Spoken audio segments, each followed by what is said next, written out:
It's getting windier and it's getting darker, and it's not exactly getting colder yet. So I'm afraid I'm about to run into some rain this afternoon. I really dislike that. Back out, new week. I tweaked my knee pretty hard, working the chimney this week, bringing bricks up and downstairs. So I've got a smaller pair of snowshoes on than I usually wear. Nice and light, and the snow's pretty firm, and I'm just finding if I don't move certain ways too much, it doesn't hurt too bad.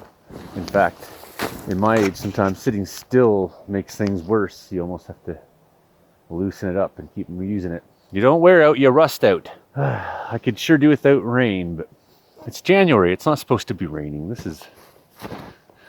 Thanks a lot, humans. Man, I love when a real ugly looking squall goes just southwest of us. Had some rain in there and nastiness. There's a real strong northerly wind. You know it's going to get cold tonight. You can already feel it in the air. Check this out. This is the best. This is epic snow. It's so perfect. We suffered through some really heavy, wet snow last week, and even yesterday battling. I'm partly injured in my knee right now, but I keep going. And it's so much easier right now. I got the light snowshoes on. I'm floating. I'm a 200-pound guy, but I'm floating on top of the snow. That warm weather helped the snow settle. And then the flash freeze last night that I said was coming came. And it's firmed this snow right up. And it's minus 17 this morning. It's a bit chilly, but I like it. This is the kind of weather I like. I don't sweat. I don't get wet. So I didn't take any painkillers. I don't really believe in taking painkillers. It's not that I don't believe in taking painkillers. That sounds wrong. I believe in if you want to kill your pain, you can do that. And sometimes I do. Last night I did. But what I mean is I want to feel my pain when I'm out doing a job like this. Because to me, that pain is a mechanism that keeps me from aggravating the injury further. I received a great message yesterday on the Twitter from somebody who had watched my video I produced last summer called, I think it's called Why the Martin Mars Bomber Will Never Fight Fire Again in British Columbia. And he's somebody who works in wildfire as I'm not sure exactly what his role is, to be honest, but he works with aircraft. And he said, that's the best explanation as to why we no longer fly the Martin Mars Bomber I have heard yet. I thought, that's great, because I got so much hate from that video. Can you believe that there was actually people, at least 2 people, who were so mad about that video I made? They trolled my videos, and every time I posted a video, they'd be the first people to watch it, and they would give it a thumbs down. And it was very frustrating for quite a while, having these trolls following me around like that. So yes, that was pretty cool. That makes me feel good. So definitely at the end of this video, you'll have a chance to click on that video if you want to see why the Martin Mars Bomber will never fly again. I really like the new aircraft that has come out. Viking Air is producing it. It's called CL515. It's an expansion on the old de Havilland style CL215 and the 415s.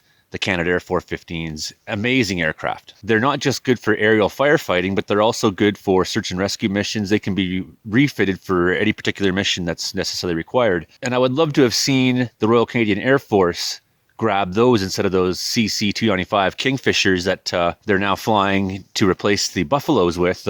Unfortunately, the Kingfisher, the way the landing gear is, they're not very good for dirt track runways and things like that. They're finding we've replaced the Buff with the CC-115, a great search and rescue aircraft with something that is expensive but doesn't necessarily fulfill all the role requirements that the Buffalo did, and that's to me a waste of money. It's sleek looking aircraft. It's nice. Something else that's very cool. I'm a former air cadet. I went to 704 Squadron in Trenton, CFB Trenton. 8 Wing was where we went under Commanding Officer Major Thomas. And I got to fly and take survival courses and things like that. And I've been asked by the Quesnel Air Cadet Corps, the squadron here, if I'd be interested in teaching meteorology classes and survival classes and things like that. So I'm going to make some videos catered for air cadets. But those will be great videos for anybody who's interested in learning more about meteorology when I get around to producing those. So I'm very excited about that. Hopefully criminal record checks and all that. I mean, I got some activist history in the past there. I got arrested for protesting and stuff, but I don't think that'll keep me out. So looking forward to this new chapter. There's so much that's been going on. I mean, I'm in just absolute disbelief over the Hunga Hapai volcano that went off last weekend. Very cool that the cook at camp is from Fiji, so he knows about the Tonga quite personally. And we had a great discussion this morning about just the dramatic fashion of, this island that was forming since 2008 and now is completely blown away. There's just nothing left. The volcano is completely underwater, and that makes it hard for anyone to guess what's going to happen next because you can't see it as well. When that volcano went off, there was like 200,000 lightning strikes in that first hour. So try to think about, every second, 100 lightning strikes or more coming out of this pyroclastic cloud of ash and chunks of earth and rock and everything bashing against each other. Bits of moisture, of course, from the ocean that's evaporating and flying up and crashing off each other. People and weather watchers asked me how would the animals fare, and if they're anywhere close to that island when it blew up, they're probably vaporized. The concussion wave probably for a long distance outside of that underwater would be enough to stun or maybe kill quite a few of the animals. The toxic gases, sulfur content and things like that'll be coming out of that magma chamber. A total ecological disaster, and it probably will have effect on the weather in south half of the planet. Maybe not so much all the way up here, but that ash cloud will be circling the earth, and it's amazing how one volcano can go off and be heard possibly further away than the Krakatoa explosion of 1883 was. It was heard in the Yukon. That would be more than 5,000 kilometers from the source. The Krakatoa topped at 4,700 kilometers. It was considered to be the loudest sound ever in the history of humanity. Quite possibly, we've seen that record broken, so that's crazy. And there goes another beautiful day in the wilderness. Short snowshoe back, half an hour or so. Go get fed at camp. Nice day, great snow, can walk right on it. Nice and cold today. Didn't sweat, didn't get wet, nothing melted on me. Great day in the bush. Live for days like that. It's been probably since November since we had a day that's been so nice in the bush. Past the halfway point of January, so we spent quite a bit of time suffering, pushing ourselves in conditions that aren't great, but that's what I do. I come out here and work jobs like this.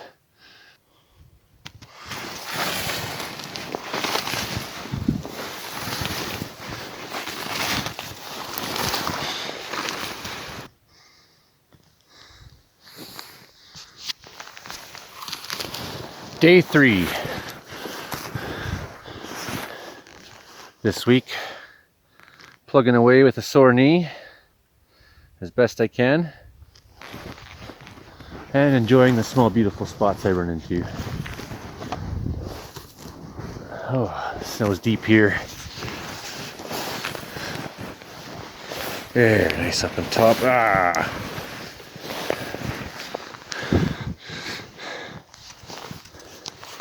I've done my 3 months with this company and been offered to join the team, so that's really nice. About to snow. All of British Columbia is going to get some weather this next 2 days, so it is what it is. We had that nice cold day yesterday and everything was just perfect. And worried the warm front's going to change the snow again back to slushy garbage, but I really love days like yesterday. They're few and far between.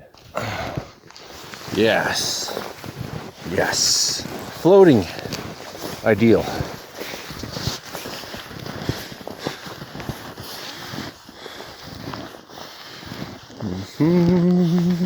One of the bosses did write this morning and say, hey, how's your knee? And I said, I can move, but it's a pain week. And he said, take it easy. And I assured him I have every intention of doing so.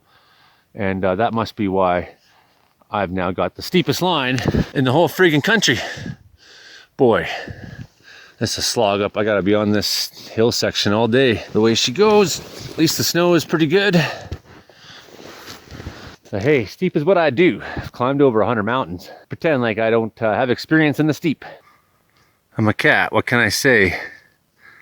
I love heights. I love being able to see far out.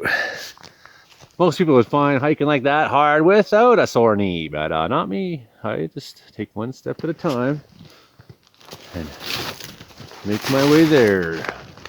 Kinda like Eeyore. About 10 minutes ago, one of our coworkers had a tree come down right in front of her. Very scary. She said it wasn't even that windy, and I said, well, yeah, the biggest tree I ever seen come down on its own, there was no wind. We were at Lanese Lake splitting firewood, my coworker and I, at Bower Provincial Park in the back country, and we're on the one side of the shelter there, and then suddenly we just heard this crash and the ground shook and looked at each other like, what was that? And peek around the cabin and there's this cottonwood almost as wide as I am tall laying on the ground there, and come up out of the sand and gravel that it was sitting on the side of the little creek. Yeah, you know, potentially catastrophic thing that can happen when a tree comes down. I'm a danger tree assessor during wildfires, so I know all about dangerous trees, and so I said, I'm glad that worked out for you. And she said, me too. I guess I didn't want to spook her too much, because major danger in the forest. Major danger, especially these dead trees. Look around, there's barely a living tree. They're all going to come down eventually. I'm a poet and didn't know it.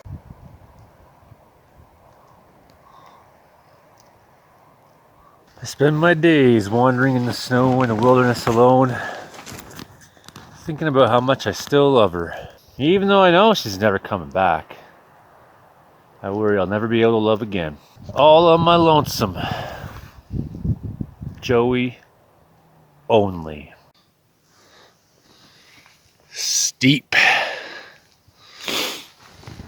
Definitely steep. A strange hole in a tree. Doesn't go to anywhere. Someone pecked it right out. Must have been something good in there.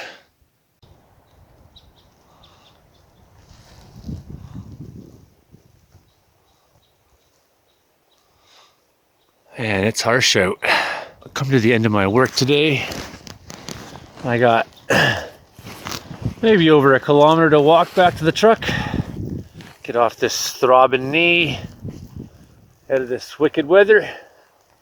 It's been kind of a nice day, actually. I like the bad weather. Steep. Steep.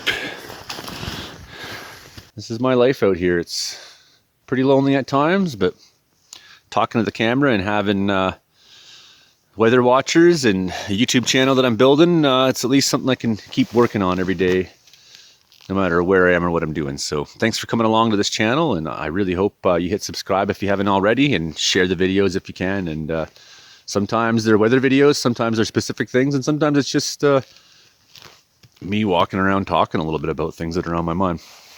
The wilderness adventures of Joey Only. This is what it's all about at the end of the day. Steak dinner, prawns, chicken wings, vegetables, salad, Toronto Maple Leafs on. Thanks for coming to my channel. Please subscribe and keep checking out my wilderness adventures. There's always going to be something new to see here. Bye now.